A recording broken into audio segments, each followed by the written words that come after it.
Are you exhausted from caring too much? We carry the crushing weight of other people's opinions, past regrets, and future anxieties, letting them dictate our peace. But what if you could simply let it all go? Today, we unlock the Stoic principles to master the ancient art of not caring. Your liberation starts now. The sun beat heavily upon the marble columns of the Roman Forum. But for Stephen, the heat was the least of his concerns. Stephen was a prominent merchant in the year 108 AD. By all external measures, he was a man who had conquered the world. He wore the finest Tyrian purple, his villas overlooked the sparkling Mediterranean, and his coffers overflowed with denarii. Yet, if you were to look into Stephen's eyes, you would not see a conqueror. You would see a prisoner. Stephen cared deeply, far too deeply, about everything. He was paralyzed by the whispers of the senators who passed him in the streets. He laid awake at night, his mind spinning a web of catastrophic anxieties. What if the grain shipments from Alexandria are delayed?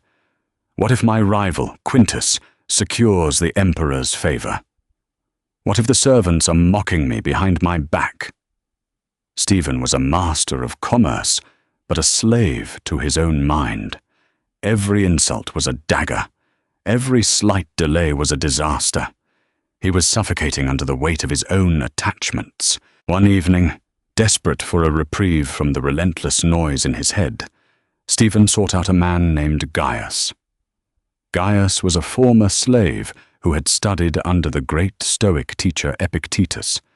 He owned nothing but a simple tunic and a small plot of land on the outskirts of the city, yet he walked with the posture of an emperor. He possessed a profound, unshakable tranquility that Stephen, with all his wealth, could not buy. When Stephen arrived at the humble garden, he poured out his heart. He spoke of his stress, his anger, the betrayals of his partners, the unpredictability of the markets, and the heavy burden of maintaining his reputation. Gaius listened in silence. When Stephen finally ran out of breath, Gaius did not offer soothing words of comfort.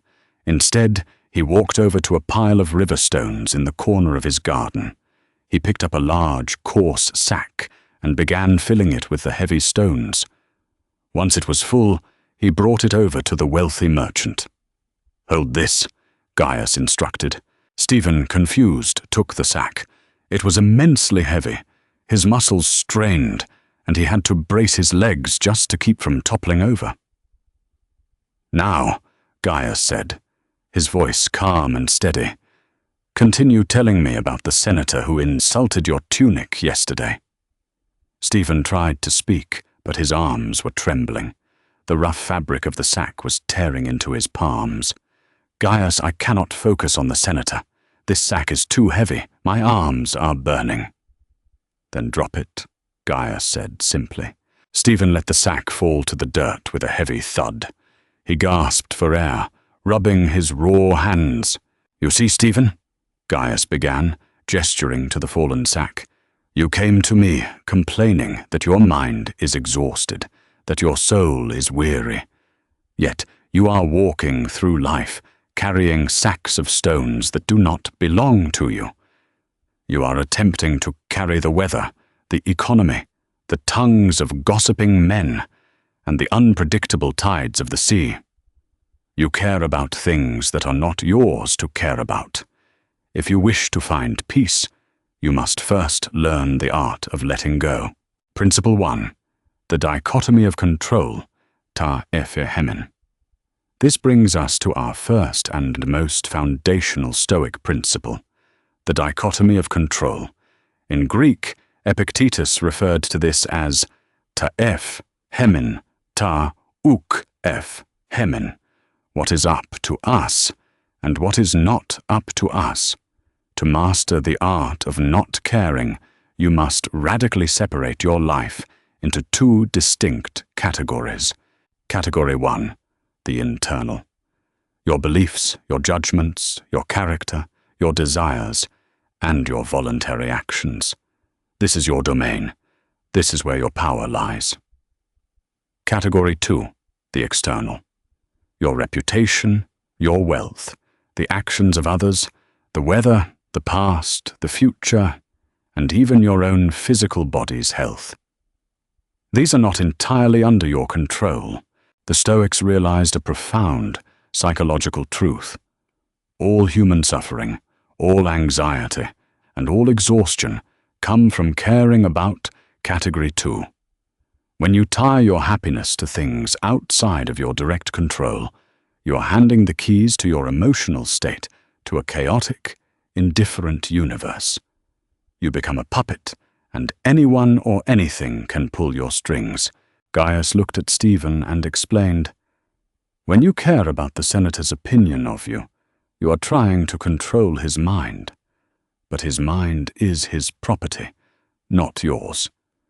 When you stress over the grain ships, you are trying to control the sea. The sea does not obey a merchant of Rome. The only thing you truly own, Stephen, is how you respond to the senator, and how you prepare for the possibility of a lost ship." How to apply this? Today, think about your own life. How often do you replay an embarrassing moment from 5 years ago?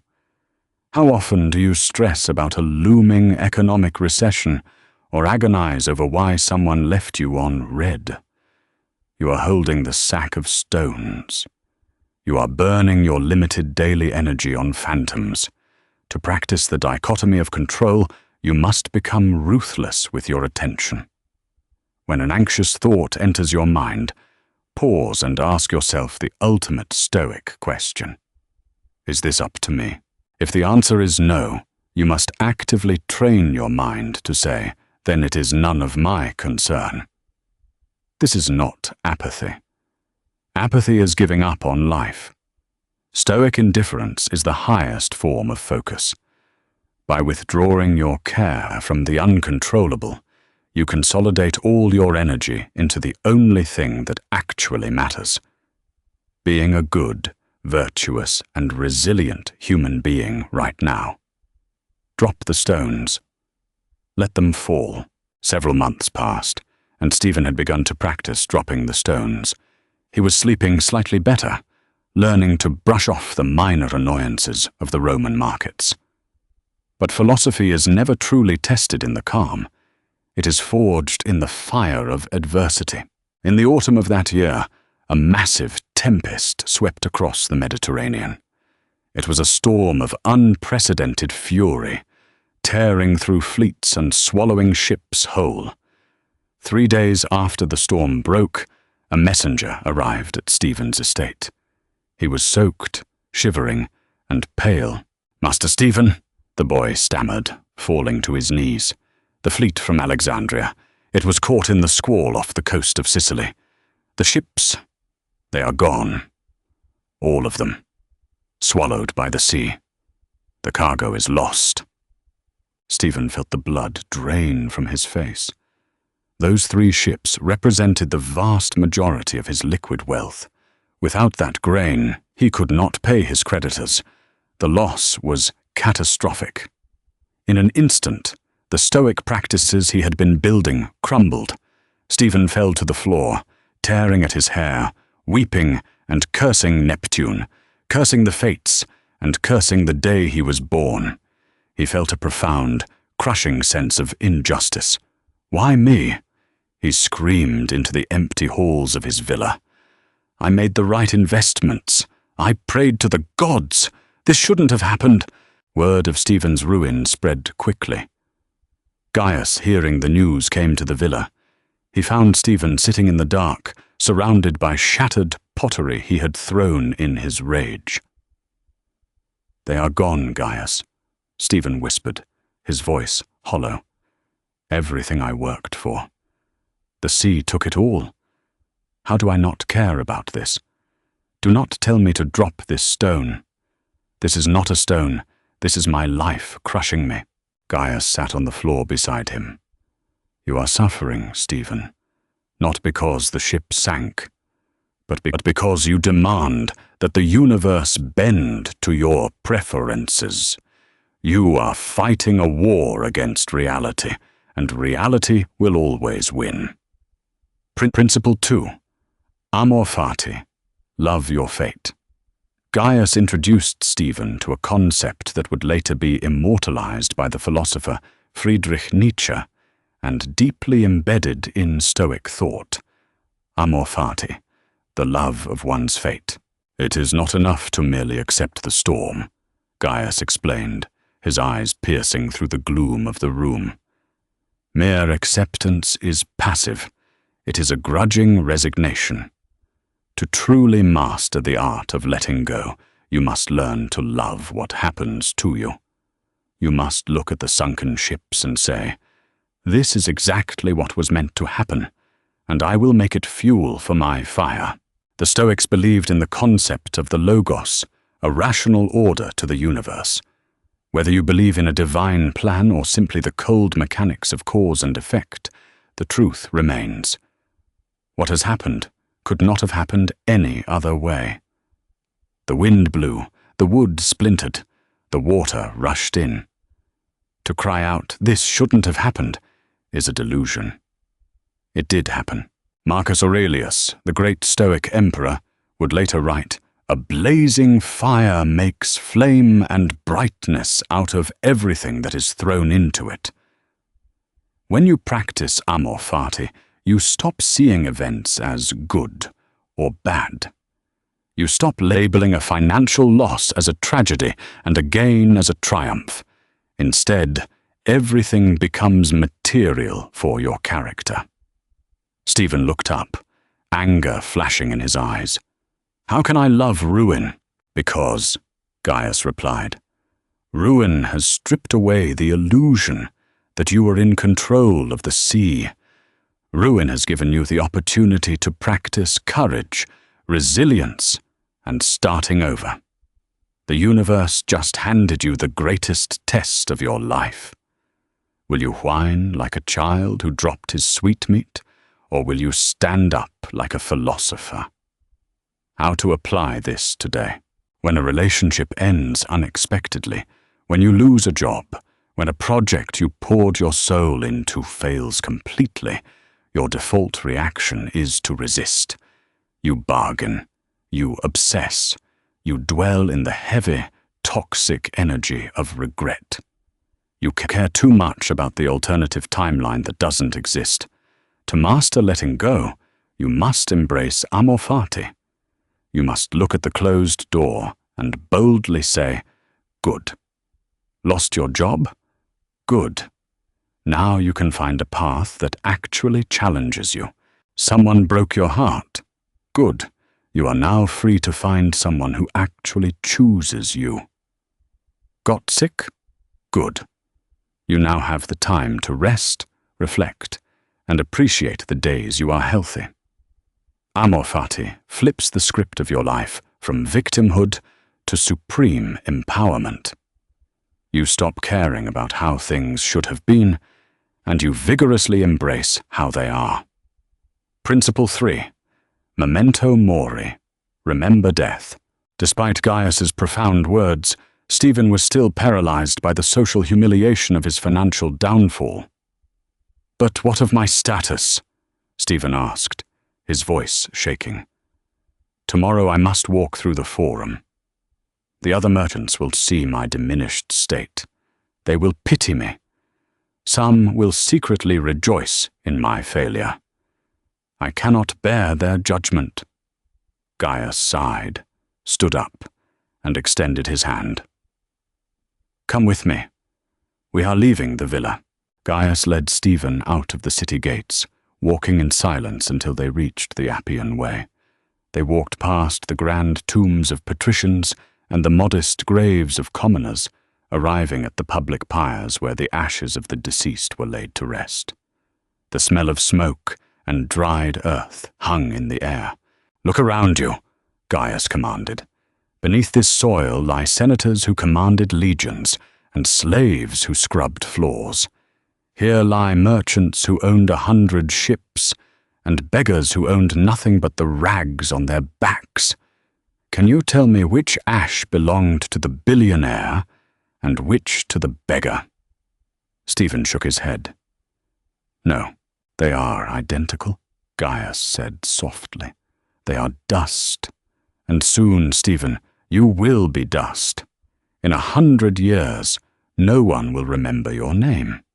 No one will remember the ships that sank off the coast of Sicily. No one will remember the men in the Forum who laughed at you, and no one will remember the wealth you accumulated. It will all be wiped completely clean by the merciless hand of time." This is the Stoic practice of memento mori. Remember that you must die.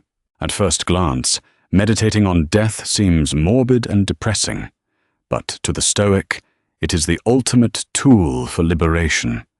It is the sharpest knife you can use to cut away the things you shouldn't care about.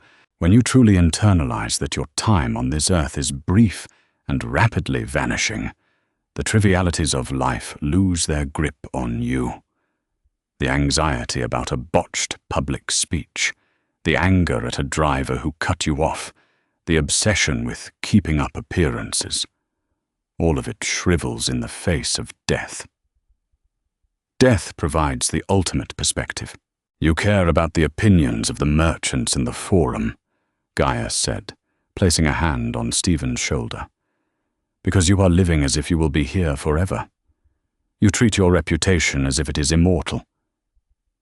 But you are a dying man, Stephen. We all are. Are you really going to spend your final, precious days on this earth worrying about what other dying men think of your bank account?" How to apply this today? We waste our lives caring about the most absurd, meaningless things because we operate under the delusion that we have infinite time. We hold grudges for years. We stay in miserable situations because we are afraid of looking foolish. To master the art of not caring, remind yourself of your mortality every single day. When you find yourself getting worked up over a petty argument on the internet or stressing over a minor cosmetic flaw, stop and ask yourself, if I knew I was going to die in 6 months, would I care about this? The answer is almost always no. Memento mori is not a call to despair. It is a call to live fiercely, fully, and without the heavy chains of societal expectations. Let go of the trivial because the clock is ticking. Weeks turned into months. Stephen had absorbed the harsh but liberating lessons of the graveyard. He began to downsize his life. He sold his extravagant villa, moved into a modest home, and started rebuilding his business from scratch. He was no longer the wealthiest man in Rome, but strangely, he felt a lightness he had never experienced before. The fear of losing his wealth was gone because he had already lost it and survived. However, a new challenge awaited him, one that would test his emotional regulation to its absolute limits. During the rebuilding of his enterprise, Stephen discovered something horrifying. The sinking of his ships had not been entirely due to the storm. His former partner, Quintus, a man Stephen had trusted like a brother, had secretly bribed the dockmasters in Alexandria to overload Stephen's ships, making them impossibly heavy and unable to maneuver in high winds. Quintus had orchestrated the disaster to eliminate Stephen as competition, and worse, Quintus was now using his newfound monopoly to spread vicious rumors. Quintus whispered in the ears of senators that Stephen was an incompetent fool who had lost his own fleet due to gambling debts and negligence. When Stephen discovered the betrayal, a blinding rage consumed him. This was not the indifferent fury of a storm. This was malice. This was deliberate cruelty from a friend.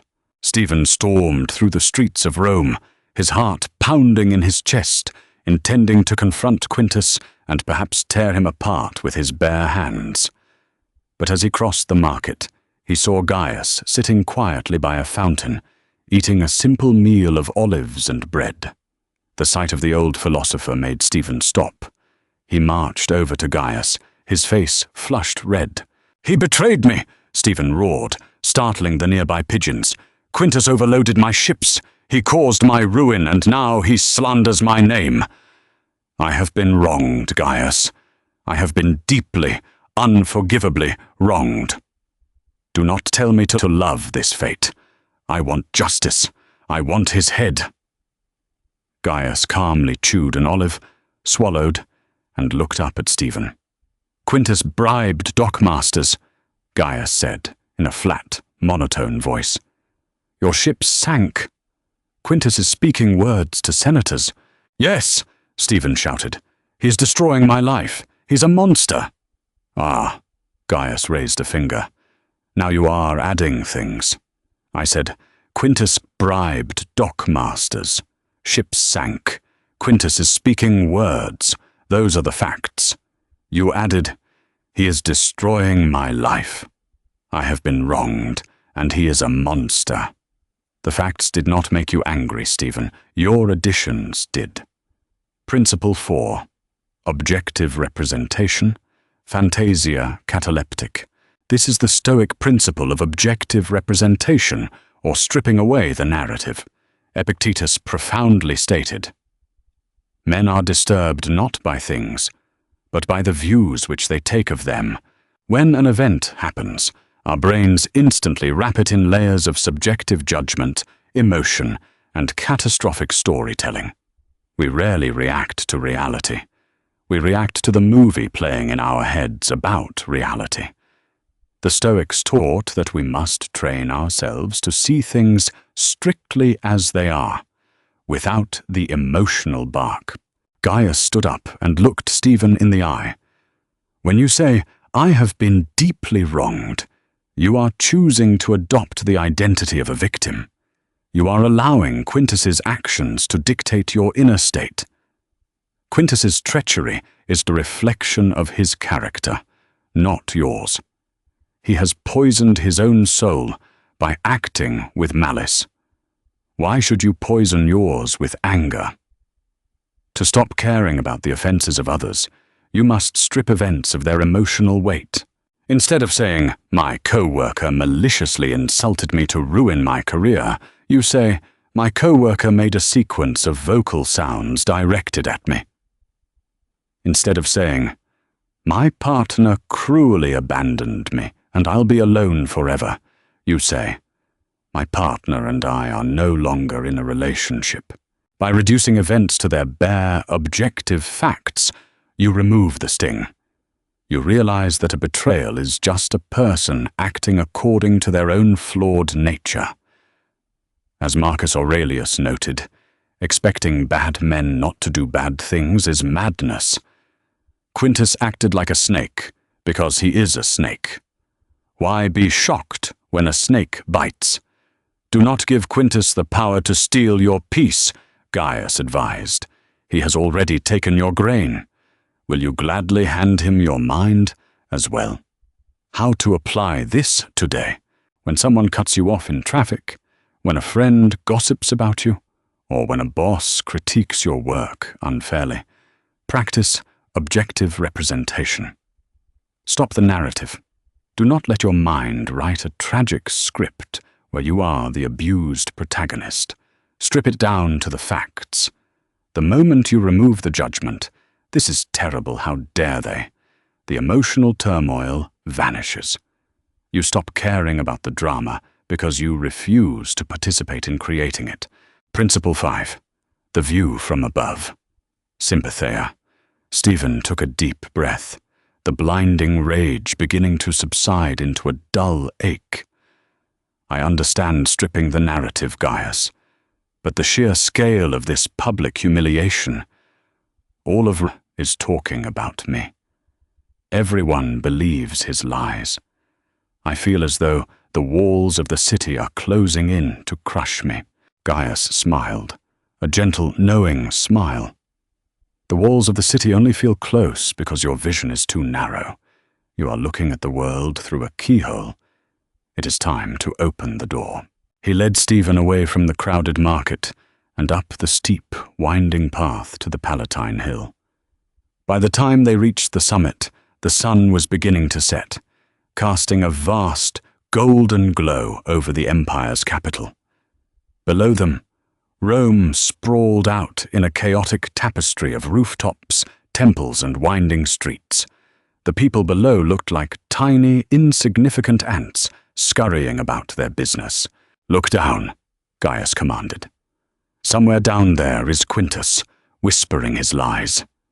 Somewhere down there are the senators, listening to him.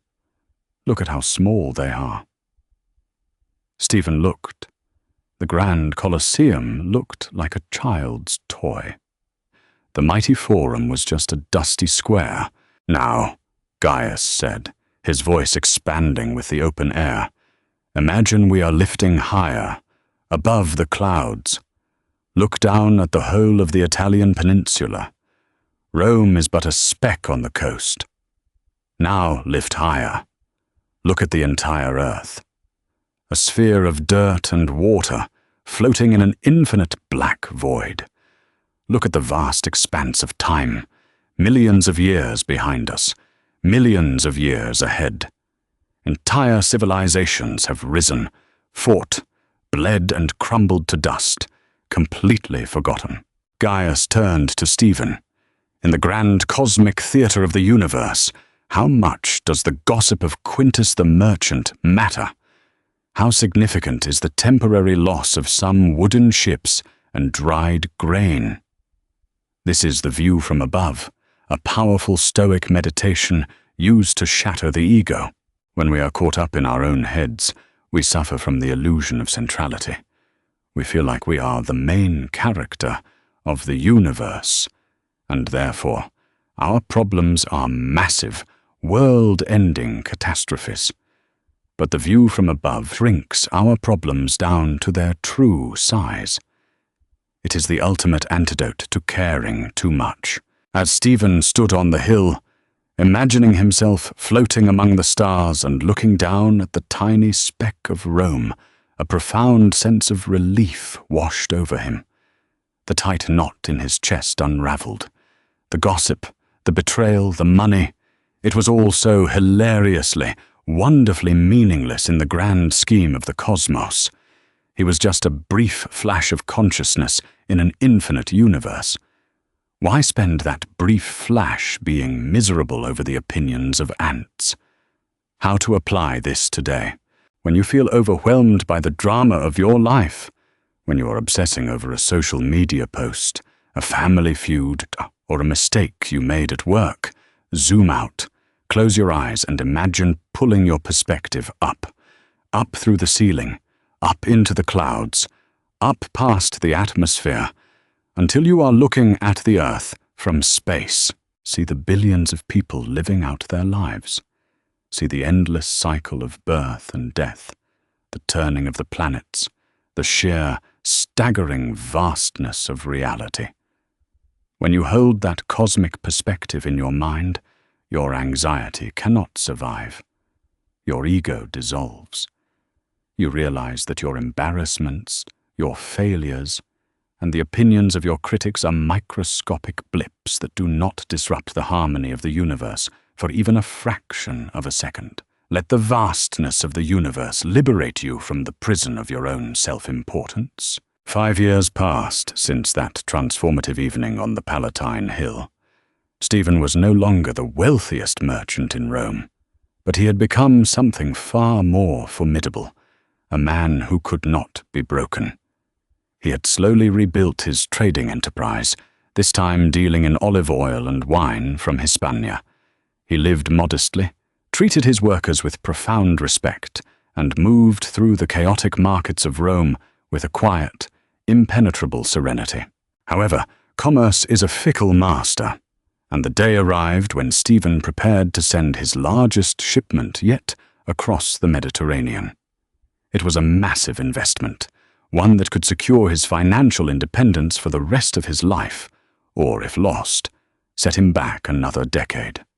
He stood at the docks of Ostia, watching the laborers load the heavy amphorae onto the wooden galleys. The sun was shining, the winds were favorable, and the augurs had declared the omens auspicious. Gaius, now walking with the aid of a wooden staff due to his advancing years, came to stand beside him. The old philosopher leaned on his stick and looked out at the bustling harbour. "The ships look sturdy, Stephen," Gaius remarked, his voice raspy but warm. "Tell me, what is your mind doing at this very moment?" Stephen smiled confidently. "I am practicing what you taught me, old friend. I am not obsessed over the outcome. I am hoping for the best, trusting that the gods will see these ships safely to the ports of Tarraco, but knowing I cannot control the sea." Gaius frowned, tapping his staff sharply against the stone pier. "Hoping for the best?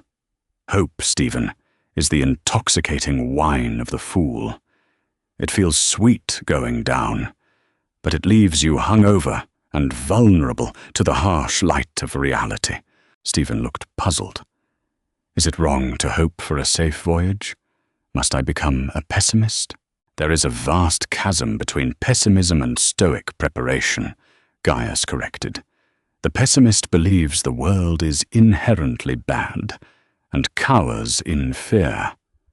The Stoic knows the world is indifferent and arms himself with truth. When you hope for the best, you are secretly building an expectation in your mind.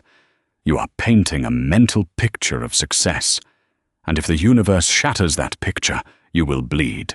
Gaius pointed his staff toward the largest ship in the fleet. "Do not hope they arrive safely. I want you to close your eyes right now and watch them sink." Stephen hesitated, a shadow of his old superstitions returning. "Speak no evil, Gaius. To visualize ruin is to invite it. Superstition is the province of the weak," Gaius retorted. "Close your eyes. See the sky turn black. Hear the wood splintering against the jagged rocks. Watch your precious oil spill into the churning, uncaring sea. Imagine the messenger arriving at your door to tell you that every single denarius you invested is sitting at the bottom of the ocean." Reluctantly, Stephen closed his eyes and vividly imagined the catastrophe. His breath hitched for a moment. He felt a ghost of the old panic in his chest, but he breathed through it, applying the objective representation he had learned. "Now," Gaius asked softly, "if that happens, will you die?" "No," Stephen answered, his eyes still closed. "Will it destroy your character?" "No." "Will you still be capable of reasoning, of acting justly, of being a good man?" "Yes." Stephen opened his eyes, and a profound, unshakable calm settled over him. The anxiety that had been buzzing in the back of his mind, the hidden fear of loss, completely evaporated. Principle 6. Premeditatio malorum, the premeditation of evils. This exercise is known in the Stoic tradition as premeditatio malorum, the premeditation of evils. It is the practice of intentionally visualizing the worst-case scenario. The philosopher Seneca, who would serve as an advisor to Emperor Nero, wrote extensively on this principle. He robs present ills of their power, who has perceived their coming beforehand. The man who has anticipated the coming of troubles takes away their power when they arrive. Why do we care so much when things go wrong? Why do we cry, scream, and fall to pieces? Because we are surprised. We walk through life with the arrogant, unstated assumption that our bodies will always be healthy, our loved ones will always be around, and our investments will always yield returns. When reality inevitably breaks these unspoken contracts, the gap between our expectations and reality is filled with suffering. Premeditatio malorum acts as a psychological vaccine. By exposing yourself to a small, controlled dose of the worst-case scenario in your mind, you build the emotional antibodies required to survive the actual event.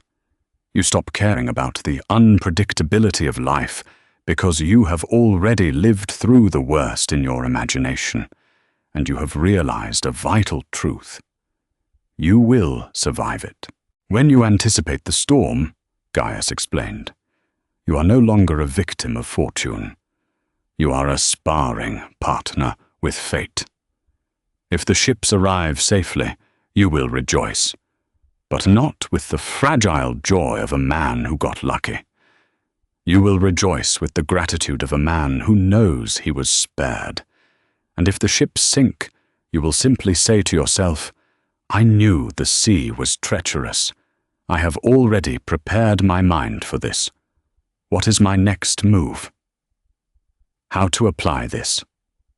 Today, we spend incredible amounts of energy trying to aggressively think positive. We are told that positive vibes will manifest good outcomes, but forced positivity only creates a brittle psyche. It makes you terrified of failure because you refuse to look at it. To master the art of not caring about the future, you must stare directly into the abyss. Anxious about a public presentation? Sit down and visualize yourself forgetting your words. Imagine the awkward silence. Imagine the audience looking confused. Then ask yourself, will I die? Will this matter in 5 years? Can I recover? Yes. Stressing over a relationship? Visualize the person leaving. Feel the sting of it. Realize that you existed before them, and you will exist after them. When you premeditate the worst, you strip the anxiety of its power. You stop caring about what-ifs, because you have already answered them. You realize that no matter what the universe throws at you, you are resilient enough to handle it. You become bulletproof. A decade later, the wheel of fortune had turned once more in Rome. Stephen was now an elder, a man distinguished by his silver hair and his legendary tranquility. He was respected not because he possessed the largest villa, but because he was the only merchant in the city who did not seem to be driven mad by greed or fear. His former betrayer, Quintus, had taken a very different path. Driven by a ravenous hunger for status, Quintus had expanded his empire ruthlessly, stepping on anyone in his way. He built palaces, hosted extravagant gladiatorial games, and sought the favor of the political elite. He cared entirely too much about the applause of the crowd, but a life built on the shifting sands of public opinion is destined to collapse. Quintus overreached. He allied himself with a faction of senators who fell out of favor with the new emperor. In a swift and brutal stroke of imperial justice, Quintus was accused of treason. His assets were seized, his palaces confiscated, and he was sentenced to exile on a barren, wind-swept island in the Aegean Sea. Before his deportation, Quintus was dragged through the Roman Forum in chains, stripped of his fine silks, wearing only a soiled tunic. The very people who had feasted at his tables just weeks prior now spat at his feet and hurled rotten fruit. Stephen was crossing the Forum when he saw the commotion. The crowd parted, and Stephen found himself standing face to face with the man who had ruined him all those years ago. Quintus fell to his knees in the dirt, bruised, broken, and weeping uncontrollably.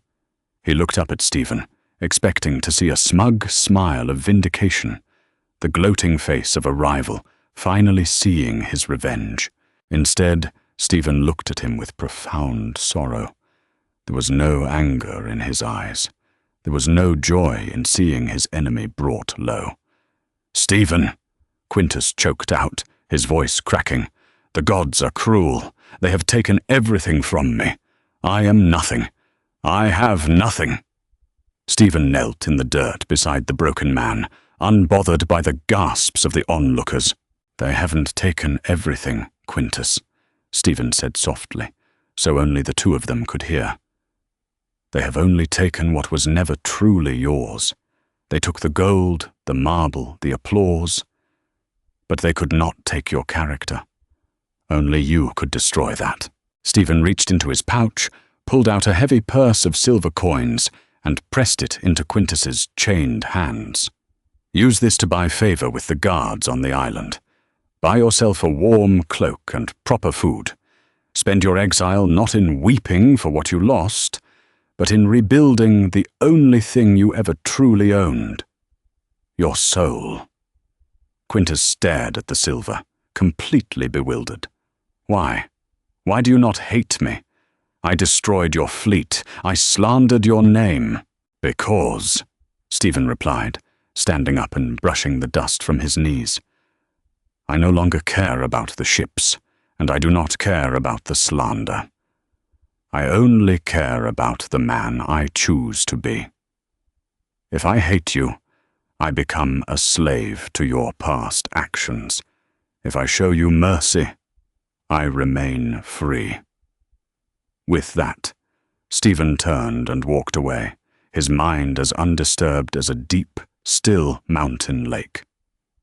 Principle 7. Summum bonum, the highest good. Here we arrive at the final, ultimate secret of Stoicism. If you practice the first 6 principles, detaching from the uncontrollable, loving your fate, remembering death, stripping the narrative, zooming out, and anticipating evil, you run the risk of becoming a nihilist. If nothing matters, if everything is dust, why do anything at all? Why not just lie down and wait for death? Because the Stoics were not nihilists. They did not teach that nothing matters. They taught that only one thing matters. This is the principle of summum bonum, the highest good. To the Stoics, the ultimate goal of human life is not wealth, fame, pleasure, or even a long life. These things are preferred indifferents. It is fine to have them, but they are not necessary for a good life, and they can be taken away in an instant.